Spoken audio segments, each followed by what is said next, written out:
महाशिवरात्री भक्ती रजनी 2026 मध्ये सहभागी होण्याची दुर्मिळ संधी जी अनाथ संस्थेच्या वतीनं या युगाची शिव असलेल्या माहुतार बाबाजींचे शिष्य श्री गुरु गणेश जगदीशन यांच्या दिव्य उपस्थितीत रात्री 9 ते पहाटे 4 जनार्दन स्वामी आश्रम इथं आजच संपर्क साधा 8779680233 वर।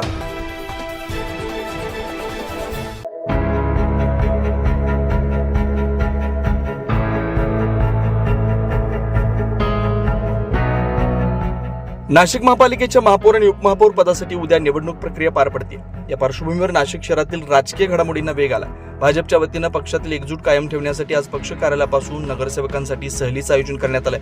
या सहलीसाठी भाजपचे तब्बल 72 नगरसेवक रवाना झाले। दरम्यान महापौर पदाचे उमेदवार हिमगौरी आडके यांनी माध्यमांशी संवाद साधताना आगामी सीएसटी कुंभमेळ्याच्या पार्श्वभूमीवर नाशिकच्या सर्वांगीण विकासाकडे विशेष लक्ष देणार असल्याचं सांगितलं। शहरातील पायाभूत सुविधा, वाहतूक, स्वच्छता आणि भाविकांसाठी आवश्यक सोयी सुविधा यावर भर दिला जाणार असल्याचं त्यांनी स्पष्ट केलंय। यावेळी उपमहापौर पदाचे उमेदवार मच्छिंद्र सानप यांनीही पक्षातील सर्व नगरसेवक एकत्रित राहून नाशिकच्या विकासासाठी काम करण्याचा निर्धार व्यक्त केला। निवडणूक अतिशय चांगली पार पडणार याचा आत्मविश्वास आहे, कारण नाशिककरांनी भरभरून आशीर्वाद दिले आहे, पक्षाला बहुमत दिलेलं आहे आणि निश्चितपणे सरकार जे आहे केंद्रात आपला आहे, राज्यात आपला आहे आणि आता नाशिककरांनी एक हाती सत्ता भारतीय जनता पक्षाला दिली आहे। कुंभमेळ्याच्या पार्श्वभूमीवर अतिशय सुरळीत कामं व्हावे या भावनेतनं विकासाला मत हे नाशिककरांनी दिलेलं आहे। अतिशय छान वाटतं आहे।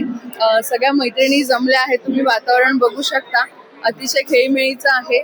आनंद हा आहे की महिला नेतृत्वाला संधी मिळते आहे आणि आपण जसं आदरातिथ्य करतो घरात एखादा चांगला कार्यक्रम असताना, मग सगळी सोय पाहावी लागते। वेगवेगळे आपण छोट्या छोट्या गोष्टींवरती लक्ष केंद्रित करतो आणि ती संधी नाशिककर म्हणून मला ही जबाबदारी आणि संधी दोन्ही अशा भावना मिक्स आहे, कारण इतका आत्मविश्वास, इतक्या विश्वासाने जे पक्षाने मला बळ दिलेलं आहे ते सार्थ ठरवायचं आहे। 100 नाही तर 200% पर्यंत आपण कसं हे करू आणि ऋणी आहे मी, अशी भावना आहे। पक्षादेश आहे। आमचे मुख्यमंत्री, लोकप्रिय मुख्यमंत्री देवेंद्रजी फडणवीस साहेब आहेत, प्रदेशाध्यक्ष चव्हाण साहेब आहेत, आमचे कुंभमेळा मंत्री, आमचे मार्गदर्शक गिरीश भाऊ महाजन आहेत, आमचे सर्व आमदार राहुल भाऊ ढेकले आहेत, सीमाताई हिरे आहेत, करंजेताई आहेत, आमचे शहराचे अध्यक्ष सुनील केदार आहेत, माजी आमदार बाळासाहेब सानप आहेत, नाना शिलेदार आहेत, सावजी साहेब आहेत, साने साहेब आहेत। तर पक्षाच्या लोकांनी आमच्यावर जी जबाबदारी दिली आहे ती आम्ही पूर्णपणे पार पाडू। येणारा कुंभमेळा हा आपल्या नाशिक शहरासाठी एक अत्यंत महत्त्वाचा विषय आहे आणि त्यात प्रभाग 3मध्ये हा 60% कुंभमेळा हा आमच्या प्रभाग 3मध्ये आहे आणि माझं बालपण त्या तपोवन परिसर असेल तिथे गेलेलं आहे। मी माझ्या डोळ्यांनी मागे कुंभमेळे पाहिले आहे, साधू संतांची सेवाही केली आहे। मी माझ्या स्वतःला भाग्यवान समजतो की मला परत एकदा तिथे काम करण्याची संधी, सेवा करण्याची संधी मिळते।